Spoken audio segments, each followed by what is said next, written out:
மனிதர்கள். குறுக்கிடுவதற்கு மன்னிக்க வேண்டும். இங்கே நாங்கள் 7 ஆண்கள் இருக்கின்றோம். இவர்கள் யாவரையும் கலகலப்பாக்குவதற்கு இந்த 7 ஆண்கள் தான் இங்கே இருக்கின்றோம். ஒரு பெண் கூட இங்கே இல்லை. கலகலப்பு போய்விட்டது. எங்களால் தான் இது முடியும் என்று நிரூபிப்பதற்காக இங்கே வந்திருக்கிறோம். பெண் மனம் படைத்த 3 பேர் வந்திருக்கிறோம் ஐயா. நாங்கள் அது நிச்சயமாக ஏற்றுக்கொள்ளப்பட முடியாத ஒரு கருத்து. நீங்கள் ஆண்கள் தான் ஐயா, பெண்கள் அல்ல. பெண்கள் வேறு, ஆண்கள் வேறு. ஆக கலகலப்பிற்கு காரணமான நாங்களே இங்கு வந்து நின்று பேசிக்கொண்டு பெண்கள் தான் கலகலப்புக்கு காரணம் என்று கூறுவது எந்த அளவில் பொருத்தம் என்பது தெரியவில்லை. எங்கட சார் வந்தவர் வந்திருந்து முன்னுக்கு மேடையில பார்த்து கொண்டிருந்தவர் நிகழ்ச்சியால் சொல்லுங்க. பொடியங்களாட அண்ணாக்கு நித்திர தூக்கத்துக்கு போட்ட எங்கட அக்காமார் வந்து ஆடி தங்கச்சிமார் ஆடினோன்னா ஒன்று பாட்டு எங்கட பிள்ளைகள் ஆடுதுகள் உடனே கைதட்டி என்ன பாருங்க அங்க பாருங்க அவன் நிகழ்ச்சி ஒன்று பெண்களாலதான் சந்தோஷம் தரப்படுங்க. நிச்சயமாக ஒரு உண்மையை ஒத்துக்கொண்டு விட்டீர்கள். என்ன சொன்னால் அங்கே நான் கலகலப்பாக இருந்தேன், ஒரு பெண்களும் கலகலப்பாக இருக்கவில்லையா. அங்கே ஆண்மகன் தான் அந்த கலகலப்புக்கு காரணமாக இருக்கின்றான். ஆண்களின் கலகப்புக்கு காரணம் அங்கே பெண் இருக்கின்றாள். அதைத்தான் சொல்லுகின்றோம் ஐயா. ஒரு குடும்பம் என்று சொன்னால் அங்கே நிறைய தேவைகள் இருக்கின்றது. இவர் கூறுகின்றார் பாருங்கள், ஒரு குடும்பம் என்று எடுத்தால் அங்கே கல்வி தேவை இருக்கின்றது, உணவு தேவை இருக்கின்றது, உடை தேவை இருக்கின்றது. இவை யாவற்றுக்கும் ஒரு தேவை இருக்கின்றது, அதாவது பணம் தேவை. அந்த பணத்தை குடும்பத்திற்கு உழைத்துக் கொண்டு கொடுப்பவன் ஒரு ஆண்மகன் இல்லையா? நிச்சயமாக இல்லை நடுவர்களே. நிச்சயம் ஆண் உழைக்கிறார் தான். ஆனால் இன்னைக்கு எத்தனை குடும்பங்கள் பாருங்கள் பெண் குடும்ப தலைவியாக இருக்கின்றார். பெண் குடும்ப தலைவியாக இருந்து ஆண் வந்து பாருங்கள் ரோட்டிலே குடித்து விட்டு, நான் இப்படி கூறுவதற்கு மன்னித்துக் கொள்ளுங்கள், ஆனால் நடக்கின்றதை தான் கூறுகின்றேன். ஆண் வந்து குடித்து விட்டு ரோட்டிலே விழுந்திருக்கும் போது அங்கே குடும்பத்தை அழகாக நடத்தி செல்லுபவள் பெண். அங்கே அதைத்தான் சொல்லுகின்றோம். நிச்சயமாக அங்கே அந்த ஆண் குடிக்கின்றான் என்றால் அங்கு பெண் சரியில்லையா? அதனால் தான் அந்த ஆண் குடிக்கின்றான். இல்லை என்றால் ஏன் நாங்கள் குடிக்க வேண்டும்? நிச்சயமாக இல்லை. நிச்சயமாக இல்லை. குடும்பத்தில் இருக்கின்ற தொல்லை தாங்க முடியாமல் எங்களுடைய வேதனையை குடித்து நாங்கள் ஏன் குடிக்கிறார்கள் என்று சொன்னால் அவருடைய மனதில் வேறு நினைப்புகள் இருக்கின்றன. காரணமாக குடியிலாவது மகிழ்வாக இருப்போம் என்றதற்காக அந்த ஆண்மகன் குடிக்கின்றவர்களுக்கும் ஒரு அன்பான வேண்டுகோள். மேடை வந்து சோழங்கன் வாசியசாலை மட்டும் போடவில்லை. நீங்கள் உணர்ச்சி வசப்பட்டு சில வேளை மேடையால பெல்ட்டி அடிக்க போறீங்க போல கிடக்கு. நிச்சயமாக அந்த விடயத்தை கவனத்தில் கொண்டு தொடர்கின்றோம். எதிர்த்தரப்பு வாதிக்கு தெரியவில்லை போலும் எதிர்த்தரப்பில் பேச வந்திருக்கும் ரூபன் அவர்கள் இன்னும் 2 நாட்களில் பிரான்சுக்கு போக இருக்கின்றார். எதற்காக? தனது குடும்பத்தை மகிழ்வாக வைத்திருப்பதற்காகத்தான் அந்த ரூபன் இந்த நாட்டை விட்டு பிரான்சுக்கு போகின்றான் இல்லையா?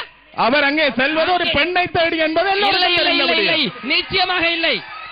அவர் செல்வது உழைப்பிற்காக, குடும்பத்தை மகிழ்விப்பதற்காகத்தான் இந்த நாட்டை விட்டு பிரான்சுக்கு போகின்றார். நிச்சயமாக இங்கே அந்த வாதியரை ஏற்றுக்கொள்ளத்தான் வேண்டும். நிச்சயமாக இல்லை நடுவர் அவர்களே. பாருங்கள், குடும்பம் என்பது ஒரு பெண் வந்து தாயாகவும் சரி, மனைவியாகவும் சரி, ஒரு சகோதரியாகவும் இருக்கும் வேளையில் அங்கே ஆண் வந்து சந்தோஷமாக இருக்கின்றான். பாருங்கள், ஒரு காதலியாக இருக்கும் போது ஆண் அவ்வளவு சந்தோஷமாக இருக்கின்றான். பாருங்கள், அந்த குடும்பத்தில் மனைவி ஒரு ஆணை எவ்வாறு சீர்திருத்த முறையிலே நடைமுறைப்படுத்திக் கொண்டிருக்கின்றார். பாருங்கள், நடுவரை எடுத்துக் கொள்ளுங்கள், அவரை கேட்டா தெரியும். எங்கட நடுவர் அன்னி அவர்கள், அவர் அண்ணான்னு சொல்றதுக்கு அன்னி அவர்கள் எவ்வளவு நல்ல முறையில் அவர் குடும்பத்தை நடத்தி செல்லுகின்றார். அதன் காரணமாக தான் எங்கட நடுவர்கள் எப்போது சிரிச்ச முகத்தில் இருப்பார். பாருங்கள், அந்நியவர்கள் எப்போதும் குடும்பத்தை திறமையான முறையில் நடத்தி செல்வதன் காரணமாக எங்கட நடுவர்கள் சிரிச்ச முகத்தில் இருக்கின்றார். இன்றைக்கு இந்த நேரத்தில் நாங்கள் இங்க நின்று இந்த நிகழ்வை செய்கிறோம் என்று சொன்னால் எங்கட குடும்பத்தில் இருக்கிற மனைவி எவ்வளவு பொறுமையாகவும் எவ்வளவு அழகாகவும் அந்த குடும்பத்தை வழி நடத்துவதன் காரணமாக தான் நாங்கள் இங்கே இருக்கின்றோம். பேசி முடிச்சிட்டீங்களா? முடிச்சாச்சு. அதை தொடருவோம். முதல் தொடங்குவதற்கு சந்தர்ப்பம் அளியுங்கள். என்னுடைய இரத்த ஓட்டமான ரசிகர் கூட்டமே, என்னுடைய அணியினுடைய வாதாளர்களே, எதிரணியினுடைய சட்டத்திறனிகளே, இந்த 2 வாதங்களையும் சிறப்பான முறையிலேயே ஏற்று அதனுடைய நடுவத்துவமான தீர்ப்பினை வழங்குவதற்காக தாரகை நடுவன் தன்மதி போன்று நடுக்கதிரையிலே விற்றிருக்கின்ற எங்களுடைய நடுவர் பெருந்தகை அவர்களே, உங்கள் எல்லோருக்கும் முதல் கண்ணனுடைய வணக்கத்தினை தெரிவித்துக் கொண்டு எதிரணியினுடனான இந்த வாத விடயதானத்திற்குள் நான் வருகின்றேன். அதற்குள் நடுவர் அவரிடம் ஒரு சின்ன விண்ணப்பம், நடுவர் அவர்களே ஒரு சின்ன விண்ணப்பம், அனுமதி அளியுங்கள். அனுமதி அளிக்கப்படுகிறது. இத எல்லாத்திலேயும் சாதனை படைத்தவர்களுக்கு கொடுக்கின்ற பட்டம் கின்னல்ஸ் புத்தகத்தினுடைய சாதனையில பெயர் பளிப்பதுதானே. எங்களுடைய பட்டிமன்ற குழுவின் சார்பாக எதிரணியினுடைய சட்டத்திரணியாக இருக்கின்ற அரவிந்தன் அவர்களுக்கு ஒரு பொய் கூறுவதில் வல்லவர் என்ற வீரப்பன் வெடி கொளுத்துவதில் வல்லவர் என்ற ஒரு பட்டத்தினை உங்களால் வேண்டிக் கொடுப்பீர்களாக இருந்தால் மிகவும் சிறப்பானதாக இருந்திருக்கும் என்று நான் நினைக்கின்றேன். அதற்கு ஆவணை செய்து அவருக்கு கொடுங்கள். அடுத்ததாக நான் கூறுகின்றேன், பாருங்கள், இவ்வளவு பெரிய உயரமாக இருக்கின்றார். அப்பாடா, கேட்கவே சந்தோஷமா இருக்கின்றது. இவ்வளவு பெரியமாக இருக்கின்ற உங்களுக்கு இவ்வளவு பெரிய மூளை இருக்க வேண்டும் நான் நினைச்சானே, அதுதான் கீழ். அவ்வளவுக்கு அவர் தலகுத்து கரணமாக நின்றிருக்கிறார். ஐயா, நீங்கள் எப்ப ஜப்பானுக்கு போனீங்களா? எப்படி உங்களுக்கு இந்த நாங்கள் போன செய்தி உங்களுக்கு தெரியும்? நீங்கள் எப்ப போனீங்களா? நாங்கள் எப்ப போனாங்க? நாங்கள் போகவே இல்லையே. இதே பெரிய பொய் பாத்தீங்களா? இப்படியான பொய்யை சொல்லிக்கொண்டு இன்று இங்கு வந்திருக்கின்றார் வாதிடுவதற்காக. எனவே ஒன்றே புரிந்து கொள்ளுங்கள், ஒரு ஆண் ஊடாகத்தான் ஒரு பெண் எப்போதும் கலகலப்பாக இருக்க முடியும். பாட்டே இருக்கு ஐயா, ஆடி பாடி வேலை செய்தால் அலுப்பு இருக்காது, அதுல ஆடும் பெண்ணும் சேர்ந்து இருந்தால் அது கூட இருக்காது. அலுப்பென்றாலே என்ன என்று தெரியாமல் பாருங்கள், அங்கே ஆணும் பெண்ணும் சேர்ந்திருப்பதால், பெண் சேர்ந்திருப்பதால் தான் அங்கே சந்தோஷம் வருகின்றது. நன்றி எங்கள் அணிக்கு. நீங்கள் இப்படி சிவபூஜைக்குள்ள கரடி உள்ளிட்ட மாதிரி உள்ளதால்தான் அது கவலையா இருக்கிற. கருத்தை முதலில் கூற விடுங்கள். எனவே ஆண் இல்லாத வாழ்க்கை ஒரு பெண்களுக்கு நிச்சயமாக சந்தோஷத்தை கொடுக்காது. எத்தனையோ சினிமா படங்களை பார்த்திருப்பீர்கள், நடைமுறையில வாழ்க்கையில பார்த்திருப்பீர்கள். சும்மா வந்து 2-3 பகுதியை விட்டுட்டு போனா போல அதில் எந்தவித அர்த்தமே இல்லை. ஒருவரை பார்த்து, எதிரணி தட்டுத்தணிகளை பார்த்து விட்டானா வீரப்பன் வெடி என்று போட்டு இல்லாத செல்லாத பொய்யல் எல்லாம் சொல்லி போட்டு போனால் அதற்கு பேர் வாதம் அல்ல, அது ஒரு போலி வாதம், ஆக்களுக்கு வார பக்கவாதம் மாதிரி. எனவே நல்ல கருத்துக்களை கூறுங்கள், அதற்கு சந்தர்ப்பம் அளியுங்கள், நகைச்சுவையாக கூறுங்கள். இந்த வகையில் இன்னொன்றை நான் கூற விரும்புகின்றேன். ஒரு பெண் எப்படி வாழ வேண்டுமோ அப்படி வாழ்வதற்கு சமூகத்தில் அந்தஸ்து கொடுக்கின்றவன் ஆண். அவன் கொடுக்கின்ற அந்தஸ்துக்கு ஏற்றால் போல்தான் அந்த பெண் வாழ முடியும். உதாரணமாக நாங்கள் பார்ப்போம், பெண்கள் எல்லோரும் சந்தோஷமாக இருக்க வேண்டும் என்பதற்காக நடு வீதியில 2 பேர் வந்து நிற்கின்றார்கள். அப்படியே கையை தட்டி போட்டு இப்படி வைப்பார்கள். வச்சுட்டு சோ இந்த சிமிக்கி என்னுடைய மூக்குத்தி என்னுடைய நெத்திப்பட்டவனுடைய நெக்லாஸ் என்னுடைய மூக்க அங்க அப்படியே எப்படியா இப்படி என்று நல்ல சந்தோஷமா இருக்கிறார்கள். வீட்டை போன தமையன் பிடிச்ச சட்டார் என்று ஒரு அடி. வாழ்க்கையில அவள் அந்த சந்தோஷத்தை இழக்கின்றாள். அதே போன்றுதான் நல்ல பண்புக்காக நாங்கள் சந்தோஷத்தை வளர்ப்பவர்கள் ஆண்கள். வடிவாக புரிந்து கொள்ளுங்கள் தமிழை. நல்ல சந்தோஷத்தை குடும்பத்தில் வளர்ப்பதற்காக இருப்பவர்கள் தான் ஆண்கள். அதில் பங்கு கொண்டு அதனை நியாயப்படுத்தி சமூகத்தில் அந்தஸ்தோடு வாழுகின்ற அளவுக்காகத்தான் அங்கே பெண்களுக்கு உண்மையிலே வந்து ஒரு சந்தோஷம் இருக்கின்றது. ஒன்றை புரிந்து கொள்ளுங்கள், எந்த பெண்ணாக இருந்தாலும் சரி குடும்பத்தில் சந்தோஷமாக இருக்க வேண்டுமாக இருந்தால் ஆண் முதலில் நல்லவனாக இருக்க வேண்டும். இன்று எதிரணியினுடைய சட்டத்தரணி அவர்கள் கூட இங்கிருந்து அப்படியே வீங்கண்டு வெளிநாட்டு போகின்றார். ஏன்? தான் உழைத்து நெத்தி வேற இலத்து சிந்தி பணத்தை சம்பாதித்து அதனூடாகத்தான் தன்னுடைய மனைவியை வாழ வைக்க முடியும். இறுதியாக ஒன்றை புரிந்து கொள்ளுங்கள், எவராக இருந்தாலும் எந்த பெண்ணாக இருந்தாலும் சந்தோஷமாக வாழ வேண்டுமாக இருந்தால் பெண்ணுக்கு 4 குணம் மறக்கக்கூடாது. அச்சம், மடம், நாணம், பயிர்ப்பு என்பன இழக்காது வாழ வேண்டும். இதை நான் கூறவில்லை, அன்றைய காலத்தில் இருந்து இன்றைய காலம் வரை இலக்கியங்கள் கூட கூறுகின்றன என்பதனை நீங்கள் மறந்துவிடக் கூடாது. ஐயா, நீங்கள் சொன்னீங்கள் என்னென்று சொன்னால், ஒரு பெண்ணுக்கு கௌரவத்தையும் சந்தோஷத்தையும் தாரது ஆணன். பாருங்கள், ஒரு ஆண் வந்து ஆண் என்று தலை நிமித்தி சொல்லுவதற்கு முக்கிய காரணமாக இருப்பவள் பெண். பெண் வந்து ஒரு குழந்தையை கொடுத்தால் தான் அங்கே ஆண் வந்து தலையை நிமித்தி கொண்டிருப்பான். ஆண் என்று அங்கே ஆணின் சந்தோஷம், மிகப்பெரிய சந்தோஷம் அங்கே பெண்ணால்தான் வழங்கப்படுகின்றது. நடுவர் அவர்களே, குறுக்கிடுவதற்கு மன்னிக்க வேண்டும். எதிர்த்தரப்பு வாதியவர்களே, நீங்கள் ஒன்றை புரிந்து கொள்ளுங்கள், அந்த பெண் முதல் சந்தோஷப்படுவது திருமணத்தில். அந்த சந்தோஷத்தை கொடுப்பது ஒரு ஆண் ஐயா. ஆண் கழுத்தில் தாலி கட்டுகின்ற வேளையில் தான் ஒரு பெண் சந்தோஷப்படுகின்றால் முதல் அங்கே ஆண் தான் அந்த சந்தோஷத்திற்கு காரணம் இல்லையா? ஆண் அங்கே சந்தோஷம் இருந்தாலும் அங்கே ஆணுக்கு சந்தோஷம் ஆறால் வழங்கப்படுகின்றது நடுவர்களே, பெண்ணால். பெண்ணின் கழுத்தில் அங்கே மாங்கல்யம் அணியும் போது ஆண் இதட்டிப்பு மகிழ்ச்சி அடைகின்றாள். ஏனென்று சொன்ன தனக்கு ஒரு துணையாக பெண் ஒருத்தி வந்துவிட்டால் இனிமேல் எனது குடும்பம் வந்து சந்தோஷமாக இருக்கும் என்று சொல்லி அவன் அங்கே ஆசைப்பட்டு அங்கே பாருங்கள் அவன் சந்தோஷமாக இருக்கின்றான். பெண் சந்தோஷமாக இல்லையா?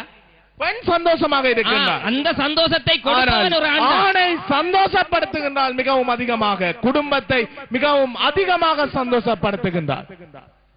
நீதிபதி அவர்களே, குறிப்பாக எனது வாதத்தை நான் இந்த இடத்தில் சுட்டிக்காட்டலாம் என நினைக்கின்றேன். இன்னைக்கு வருகின்ற சனிக்கிழமை போல், அதாவது தீபாவளி வருகின்ற சனிக்கிழமை தீபாவளி வருகின்றது இல்லையா? அந்த தீபாவளியிலே எங்களுடைய ஆண்கள் புத்தாடை இல்லாமல் கூட கலகலப்பாக இருந்து விடுவார்கள். ஆனால் இந்த பெண்களுக்கு ஒரு உடையை எடுத்துக் கொடுக்காமல் நாங்கள் நிம்மதியாக இருந்துவிட முடியுமா? கூறுங்கள். இல்லை, அங்கே குடும்பமே அல்லோல கல்லோலப்பட்டுவிடும். ஆனால் எமது ஆண்கள் அப்படி அல்ல. ஆடை புத்தாடை இல்லாட்டி கூட பரவாயில்லை, அந்த நாளை மகிழ்வாக கொண்டாடுகின்ற மனோபாவம் எங்களுடைய ஆண்களிடத்திலே நிறைவாகவே இருக்கின்றது. ஐயா நடுவர் அவர்களே, பெண்களுக்கு ஆடைக்கு மேல் விருப்பம் நாங்க மறுக்கவில்லை. ஆனால் நெல்லியடி டவுன்ல தீபாவளி நேரம் போய் பார்த்தா எங்கட பொடியங்கள லைன்ல போவினம், அப்படி சிரிச்சு கொண்டு போவினம். சிரிச்சு கொண்டு போவினம். அந்த சந்தோஷத்தை யார் வழங்குகிறார்கள்? அங்கே பெண்கள் அங்கே அலை அலையாக வருவதன் காரணமாக ஆண்கள் அவர்களுக்கு பின்னால் போகின்றார்கள். அவர்களுக்கு அங்கே சந்தோஷத்தை மகிழ்ச்சியை வழங்குவது யார்? எதிர்த்தரப்பு வாதிக்கு தெரியவில்லை. எங்களுடைய ஆண்கள் கூட்டம் கூட்டமாக போவது பேமெண்ட் ஐயா. ஏனென்றா எங்களுக்கு 50 ரூபாயோட கொடுத்து கூட நாங்கள் ஒரு பொருளை வாங்கி சந்தோஷப்பட்டுக் கொள்வோம் என்பதற்காக அந்த பேமெண்ட் வழியை போறதுக்காகத்தான் எங்களுடைய ஆண்கள் அங்கே செல்வது. ஆனால் பெண்களை அந்த பேமெண்ட் வழியை காண முடியாமல் இருக்கும் ஐயா. அதற்காகத்தான் கூட்டமாக எங்களுடைய ஆண்கள் செல்வார்கள். உங்கள் மனைவி பேமெண்ட்டுக்கு வராமல் இருக்கலாம், ஆனால் அடிமட்டத்தில் இருக்கின்ற எத்தனையோ பெண்கள் பாருங்கள், பல நாட்களாக கட்டிய புடவையுடன் இருக்கின்றார்கள், கட்டிய உடுப்புகளுடன் இருந்து தனது குடும்பத்துக்காக உழைத்து தனது குடும்பத்தை சந்தோஷமாக வைத்திருக்கின்ற பெண்கள் அவ்வளவு போர் இருக்கின்றார்கள். பாருங்க, நிச்சயமாக இது ஏற்றுக்கொள்ள முடியாது.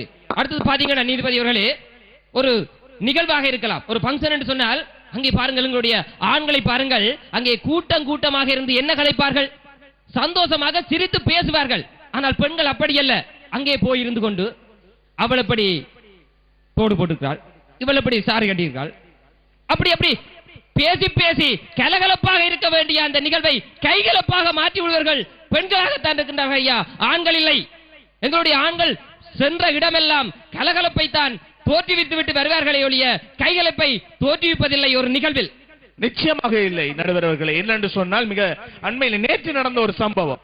அதாவது மருதங்கனி வடமராட்சி கிழக்கு பகுதியிலே ஒரு 14 வயது ஒரு ஆண் மகன் என்ன செய்திருக்கிறான், வீடுகளுக்கு இறங்கி திருடி இருக்கிறான் பொருட்களை. இது என்னய்யா இது?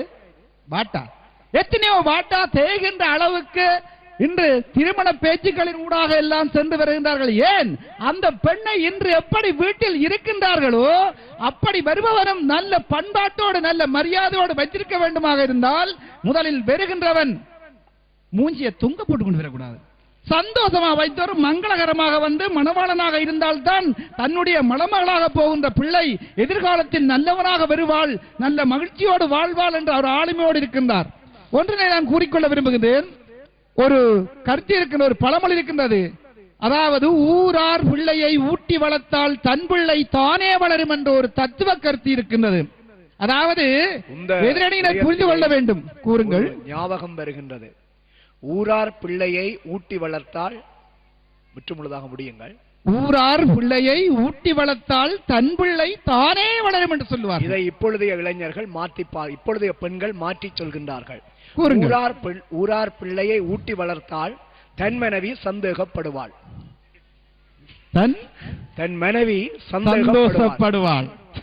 அதில் பாருங்கள் என்ன கூறப்படுகின்றது என்று சொன்னால், உனக்கு வரப்போகின்ற மனம், அதாவது மனைவி யாருடைய பிள்ளையோ எங்கே பிறந்தவள் என்றும் தெரியாது.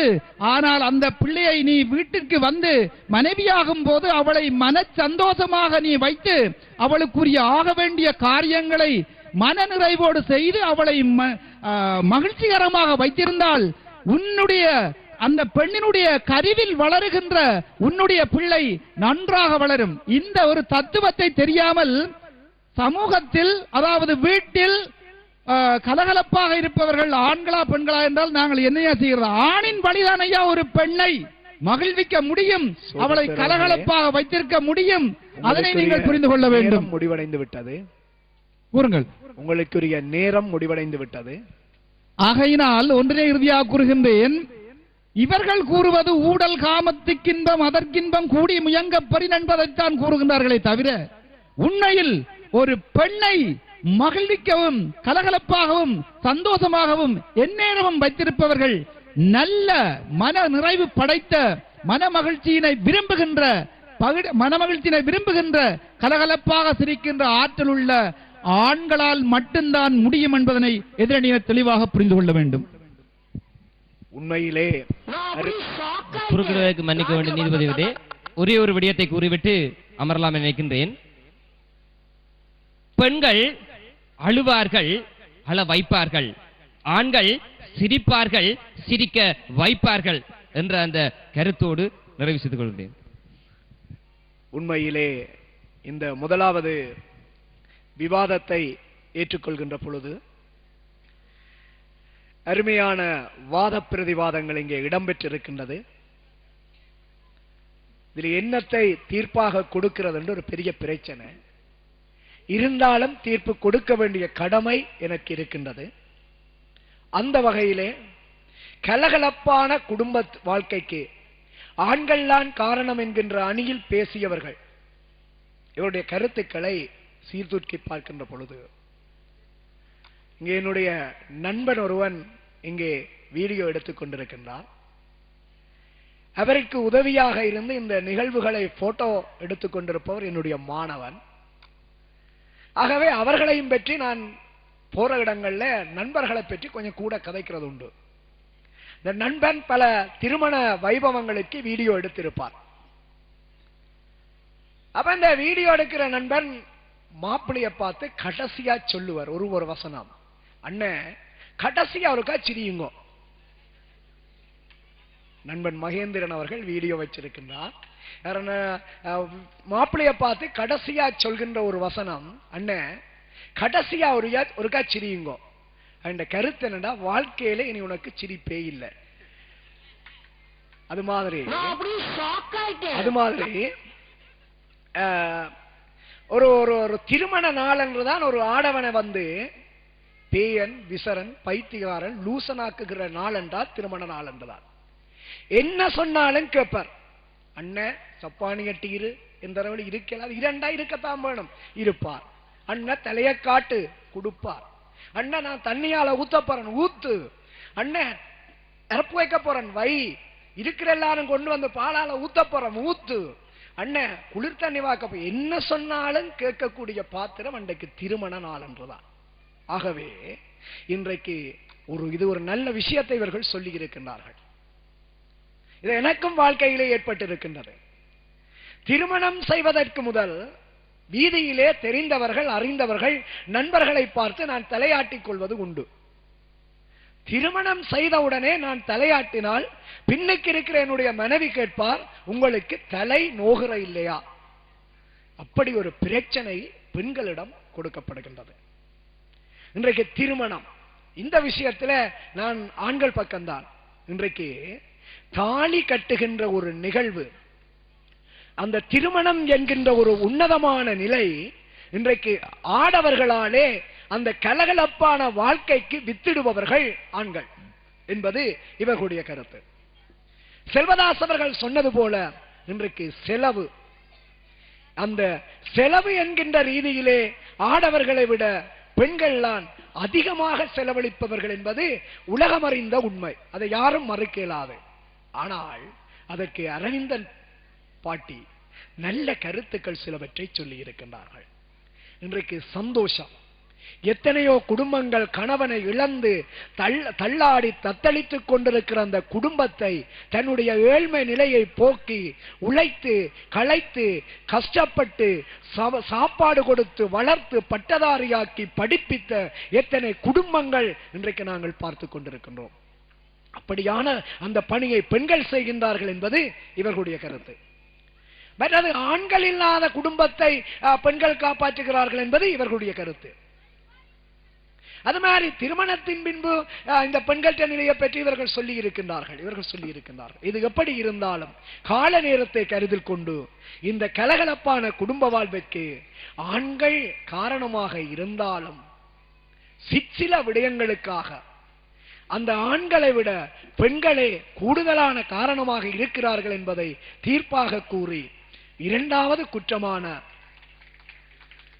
நல்ல மனிதர்கள் வாழ்வது நகரத்திலா கிராமத்திலா, இது என்ன தலைப்பு என்பது எனக்கு விளங்கவில்லை. இந்த நல்ல மனிதர்கள் என்பது நான் நினைக்கிறேன் என்ன மாதிரி நல்ல மனிதர்கள் போல தெரிகின்றது. அவர்கள் நகரத்தில் வாழ்கிறார்களா கிராமத்தில் வாழ்கிறார்களா? இப்படித்தான்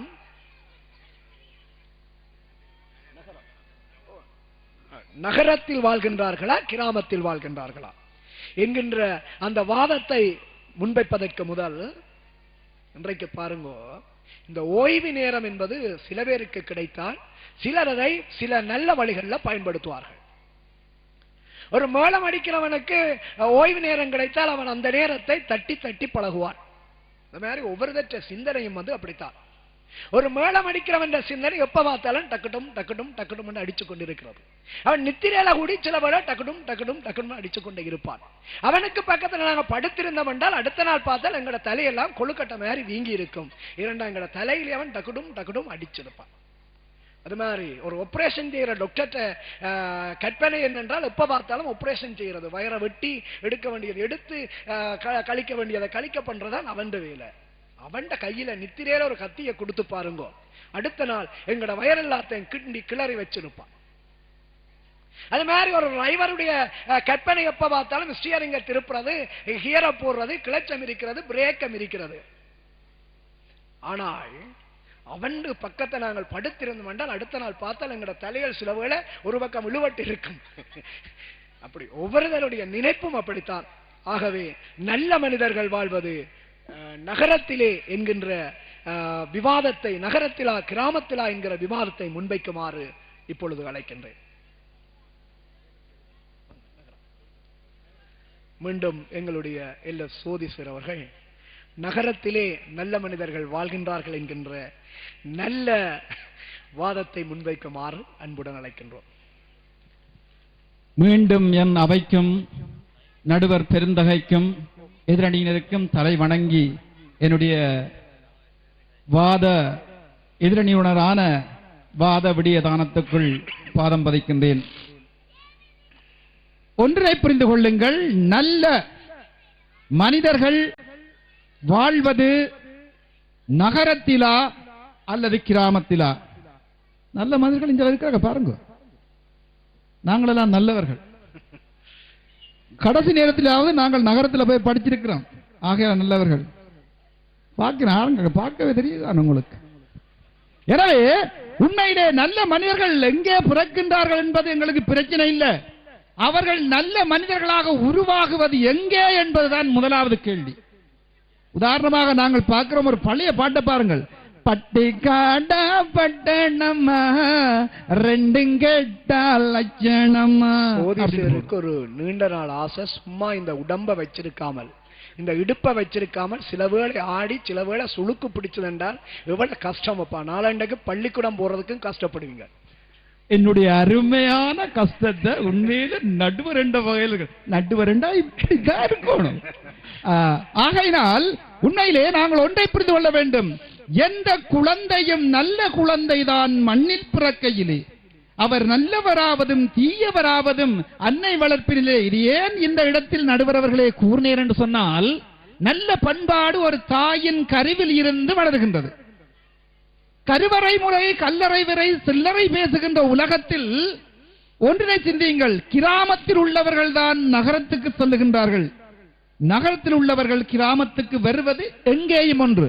ஒரு பான சோத்துக்கு ஒரு சோறு பதம் போன்று இப்ப மண்டியை போட்டு கிளறி கொண்டிருக்கிறார். என்ன பொய்ய சொல்லலாம் என்று நாங்கள் ஏற்கனவே அவர்களை பற்றி பார்த்து விட்டோம். உண்மையிலே அவர்கள் புழுகுவதற்கு ரெடியாகின்றார்கள் என்பதுதான் இதனுடைய அர்த்தம். பாருங்க போன பார்க்கிறார். ஆகையால் ஒன்றை புரிந்து கொள்ளுங்கள். எனவே எந்த ஒரு நல்ல மனிதர்களும் இறுதி நேரத்தில் தான் நல்லவன் என்பதை வெளிப்படுத்துவதற்கான களத்தை நாடுகின்றார்கள். அதுதான் நகரம். இவர்கள் சொல்ல போறது எனக்கு விளங்கும். அவர் நகரை பற்றி சொல்ல மாட்டார்கள். நகருக்கு பக்கத்தில் இருக்கிற புறநகரை சொல்லுவார்கள், இல்லை என்றால் சேரிப்புறத்தை சொல்லுவார்கள். ஏண்டா அதுதான் அவர்களுக்கு நகரம். அங்க போனா தான் கஞ்சா அடிக்கலாம், அவன் அடிக்கலாம், கஞ்சா அடிக்கலாம், அதை அடிக்கலாம், இது அடிக்கலாம், XY Z என்று ஏகப்பட்டவருடைய வீட்டை போகலாம். அப்படி இப்படி அது நகரம் அல்ல, அது நகருக்கு அருகில் இருக்கின்ற நகர்ப்புறமா இருக்கு. அதே போன்று அதுக்கு சேரிப்புறமா இருக்கு.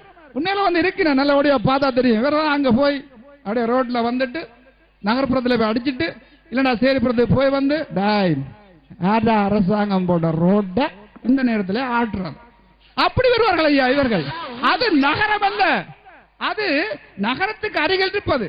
நாங்கள் சொல்லுவது நகரம் என்பது உலகில் உள்ள அனைவரும் கூடுகின்ற இடங்கள். எத்தனையோ பெரிய நகரங்கள் இருக்கின்றன. அங்கே ஒவ்வொரு நாட்டவர்களும் வருகின்றார்கள். புது புது கலாச்சாரம் வருகின்றது, புது புது நாகரிகம் வருகின்றது, புது புது பண்பாடு வருகின்றது. அத்தனையும் பெற்று அவன் உலக நடத்தைக்கு ஏற்றால் போல் நல்ல மனிதர்களாக வாழுகின்றார்கள். அதை புரிந்து கொள்ள வேண்டும். நாங்கள் பாருங்கள், எங்கு போனாலும் சொல்லுவார், நீ எந்த இடம் என்று கேட்பான். எதை வைத்து கேட்கின்றான்? என்னுடைய நடத்தை கோலத்தை வைத்து கேட்கின்றான். நல்ல மனிதர்களுடைய நடத்தை கோலம் எல்லா சூழலுக்கும் பொருந்தக்கூடியதாக இருக்க வேண்டும். அதை முதலில் புரிந்து கொள்ளுங்கள். எனவே எல்லா சூழலுக்கும் பொருந்தக்கூடிய நல்ல பண்பாட்டை கற்றுத் தருவது கிராமம் அல்ல, அது நகரம் என்பதனை புரிந்து கொள்ள வேண்டும். முத்தமிழையும் எனது பெற்றோர்களையும் எனது அன்பானவர்களையும் வணங்கி இந்த எனக்கு கொடுத்த வாதம், நல்ல மனிதர்கள் கிராமத்திலா நகரத்திலா வாழ்கிறார்கள். கிராமத்தில் என்பது எனக்கு கிடைத்த தலைப்பு. உண்மையில் நான் கிராமத்தவன் என்பதில் தான் எல்லோரும் பெருமை அடைகிறார்கள். எனக்கு மட்டுமல்ல, இங்க இருக்கிற பெரும்பாலான மக்களுக்கும் தெரியும் பத்மரூபன் சிறந்த ஒரு அறிவிப்பாளர் என்று. அவர் அதே தொனியில வயர முறுக்கி பிடிச்சு கொண்டு பேசுறார். அந்த வயரை விடுங்க, அது பாவம். என்னுடைய ஒலி வாங்கிக்கு வயரில் என்பது நடுவர்களே புரிஞ்சு கொள்ள வேண்டும். இல்லைன்னா நான் அதோட ஸ்டைல அப்படி பிடிச்சு இப்படி ஒரு எடுத்து நீங்க சொல்ற மாதிரி கொஞ்சம் இடுப்ப கூடாட்டி இருப்பேன். இவர் இப்படி இடுப்பையெல்லாம் ஆடுறவன்றா நகரத்திலேண்டா செருப்பறி விழுந்திருக்கும். கிராமத்தில் என்பதோடையா தான் எல்லாரும் கரவசம் தெரிவித்து சந்தோஷமா இருக்கிறார்கள். இதே இவர் நகரத்தில நல்ல மனிதர்கள் வாழ்கிறார் என்று கதைக்கிறார். இவர் முதல் தரப்பில் கதைத்த நல்ல ஆண்களா பெண்களா குடும்ப கலகலப்புக்கு காரணம் என்று. இவர் ஆண்கள் என்று ஆட்டுபவர்களுக்கு இங்கே விழாது என்பதை புரிந்து கொள்ள வேண்டும். நான் அவர் கொஞ்சம் பேச வேண்டும் என்பதற்காக நாராயணா அடங்கு என்ற மாதிரி அடங்கி போக அவர் எனக்கு போறார். இரண்டு பேரும் மன்னிக்கவும். இடுப்பை ஆட்டுவதனால சில நன்மைகள் இருக்கிறது. சில அந்த பக்கத்தால கல்லு வந்தா ஆட்டி விட்டா அங்கால போயிடும். இவர் கலகலப்புக்கு ஆண்கள் என்று கதைத்தார். அதே நகரத்தில ஒரு பெண்கள் போனா ஆண்கள் என்னவார்கள், சும்மா விடுவார்களா? ஆனா கிராமத்தில் இரவு 12 மணி என்றாலும் பெண்கள் போகலாம். இதிலே விளங்க வேண்டும், கிராமத்தில் நல்ல மனிதர்கள் வாழ்கிறார்கள். நகரத்தில் ஐயா ஒன்றை புரிந்து கொள்ள வேண்டும். எந்த இடத்தில் ஐயா இரவு 12 மணிக்கு இப்போ ஒரு பெண் தனியா போகிறாள்? நான் அதை நீங்க சொல்லுங்க. முதலாவது எந்த நகரத்தில் என்பதை விட எந்த கிராமத்தில் போகிறார்கள் நீங்கள் அதை சொல்லுங்கள் பார்ப்போம். போனால் ஐயா போட்டிருக்கிற தோடு காதோட இல்லாம போகும். சில வேளை இடக்கு முடக்கான இடம் இருக்கிற போடுற உண்மை விளங்க தாலி கூட இல்லாம போகும். அதை புரிந்து கொள்ள 12 மணிக்கு எங்களுடைய பெண்கள் கிராமத்தால போகிறார்களே சந்தோஷமா. எதிரணிகளே ஒன்றை புரிந்து கொள்ளுங்கள். ஓரிடத்தினை ஓர் நிகழ்வினை வைத்து நாங்கள் கதைக்க கூடாது. உள்ள நாள் முத்தாக அப்படி போகின்றார்களா? இதுதான் கேள்வி. ஒரு நாள் என்பதனை வைத்துக் கொண்டு நீங்கள் உள்ள நாட்டுக்கு வருஷம் 365 நாளையும் கதைக்க முடியுமா? இல்லை. அப்படியானால் அது சூழல் மாறும் போது என்பதை நாங்கள் கருத்தில் கொள்ளலாம். ஒன்றை புரிந்து கொள்ளுங்கள். ஒரு நாளுக்காக ஒரு நாள் கூத்துக்காண்டி உள்ள நாள் முழுக்க மீசையை வலிப்பீர்களா? நீங்களே சொல்லுங்கள். ஒரு நாள் நிகழ்வை வைத்துக் கொண்டு நாங்கள் உள்ள நாள் முழுவதும் கதைக்க கூடாது. சோதி சார் அவர்களே மன்னித்துக் கொள்ளுங்கள். ஒரு பான சோத்துக்கு ஒரு சோறு தான் பதம் ஐயா. நான் முதலே சொன்னேன், அப்படியே சொல்லுங்க. ரைட், நாங்கள் எப்பவும் உண்மை கதைக்கிறார்கள். சட்டத்தரணிகளுக்கும் ஒரு அன்பான சரியா? வேண்டுகோள். அதுதான் நாங்கள் ஜப்பானுக்கு நாங்கள் பிள்ளைங்க போறோன்றது பெரிய உண்மை. என்னன்னு சொன்னா அத பார்த்தது இவர்தான். என்னன்னு சொன்னா அரவிந்தர் நாங்கள் உண்மை கதைக்கிறபடியே தான் பாருங்க எப்ப சிரிச்சு கொண்டிருக்கிறோம். இரண்டு நாங்கள் உங்களுக்கு சட்டத்தரணிகளும் அழுது கொண்டிருக்கிற மாதிரியா தெரியுது. ஐயா வணக்கம். என்னன்னு சொன்னா நீங்க எல்லாம் கணக்கு சொல்லி போட்டீங்க. இப்ப நீங்க இருக்கிற இடம் எங்க? கிராமத்துல பேசிக் கொண்டிருக்கிறீங்க. கிராமம் என்பது கருத்தாக இருக்கலாம், அது வேற விஷயம். ஆனால் நாங்கள் இடம் நடக்கின்றது என்றது வேறு விஷயம். அதே போன்று நாங்கள் ஒன்றினை புரிந்து கொள்ள வேண்டும். இடத்துக்காக பட்டிமன்றத்தினுடைய தீர்ப்பையோ வாதத்தினுடைய கருத்தையோ மாற்ற முடியாது. எங்களுடைய வாதத்தினுடைய திறமை எப்படி இருக்கிறதோ அதுதான் சந்தர்ப்பம். சோதி சார் அவர்களே, இப்ப நகரத்தில் பாருங்கள், நகரத்தில் வாழ்க்கை என்னென்ன நடக்கின்றது. கிராமத்தில் பாருங்கள், கிராமத்தில் வந்து கூட்டு குடும்ப வாழ்க்கை இருக்கின்றது. மாமன் மச்சானுக்கு உதவுவர், மச்சான் மாமனுக்கு உதவுவர், தம்பி தமையனுக்கு உதவுவர். ஆனா நகரத்தில் அப்படி அல்ல. நகரத்தில் பக்கத்து வீட்டை இருக்கிறது யாரென்றே தெரியாது. அதுதான் நடக்குது. கிராமத்தையே பாருங்கள். நடுவர் அவர்களே, எதிரணியினரே ஒன்றை புரிந்து கொள்ளுங்கள். இந்த நகரங்களில் வாழ்பவர்கள் யாரையா? உங்களுடைய உறவுகள் தான். ஏன் அங்கே போனார்கள்? உங்களில் இருந்து பிரிந்து நல்ல பண்பாடு உள்ளவர்களாக வாழ வேண்டும் என்பதற்காக தான் போனார்கள். நகரத்தில் போன யாரையா பண்பாடோடு இருந்தவர்? உங்களை கேட்கிறேன், நகரத்துக்கு போனவன் யாரையா பண்போடு இருந்தவர்? இன்னைக்கு ஜாழ்ப்பாண நகரில் என்ன கலாச்சார சீரழிவுகள் நடக்கின்றது உங்களுக்கு தெரியுமா? அந்த கலாச்சாரத்தை சீரழிவுகளுக்கு உள்ளானவர்கள் கிராமத்தில் இருந்தாங்க. அங்க போகிறார்கள். கிராமத்திலிருந்து நகரத்துக்கு போனாலும், கிராமத்திலிருந்து நகரத்துக்கு போனாலும் நாங்க நகரத்தில் இருப்பவர்கள் சீரழித்ததன் காரணமா தான் எனவே அங்க என்ன நடக்கின்றது சொன்னா ஒன்றை புரிந்து கொள்ளுங்கள். நல்ல கலாச்சாரத்தினுடைய இருப்பிடமும் பிறப்பிடமும் நகரங்கள் தான். அதை நரகமாக மாற்ற முற்படுபவர்கள் கிராமத்தில் இருந்து போற. இப்ப சொன்னாரே சீரழி சொல்லி, ஆரையா சீரழி? பேப்பரை பாருங்கள். சாவகச்சேரி பிள்ளைன்னு சொல்லுவார்கள், அந்த இடத்து பிள்ளைன்னு சொல்லுவார்கள், இந்த இடத்து பிள்ளைன்னு சொல்லுவார்கள், யாழ்ப்பாணத்தில் நடந்தது சொல்லுவார்கள். இன்றைக்கு வடமாகாண முதலமைச்சராக இருப்பவர் யார்? ஒரு கிராமத்திலிருந்து போய் நகரத்தில் வாழ்ந்தவர். கிராமத்தில் நல்லவர்களாக இருந்தார். கிராமத்திலிருந்து போய் நல்லவர்களாக இருந்தார்கள். கிராமத்தில் ஆகையினால் ஒன்றை புரிந்து கொள்ளுங்கள். நல்ல பழக்க வழக்கங்களை பழக்குகிறார்கள், பெரியவர்கள் இருக்கின்றார்கள். அதன் காரணமாக அவர் இன்னைக்கு நகரத்திலே போயிருந்திருக்கின்றார். முதலில் ஒன்றை புரியுங்கள். கருத்தை முன்வைப்பதற்கு சந்தர்ப்பம் அளியுங்கள். சிவபூசைக்குள்ள கரடி மாறி கதைக்கிறதுக்கு சந்தர்ப்பம் இல்லாவிட்டால் உதான் நடக்கின்றது. எனவே அவர் மட்டும் உண்மையுங்கள். அதுதான் அவர்கள் உண்மையிலே ஒன்றை புரிந்து கொள்ளுங்கள். அவர் கிராமத்தில் பிறந்தவராக இருக்கலாம், ஆனால் நல்ல பண்பாட்டினுடைய பிறப்பிடமாக கற்றுக்கொண்டது எதுவாக இருந்து சொன்னால் அது நகரம்தான். எனவே நகரத்தில் பாருங்கள், அவரால் 3 மொழியில் பேச முடியும், உன்னால் ஒரு மொழியால் தான் பேச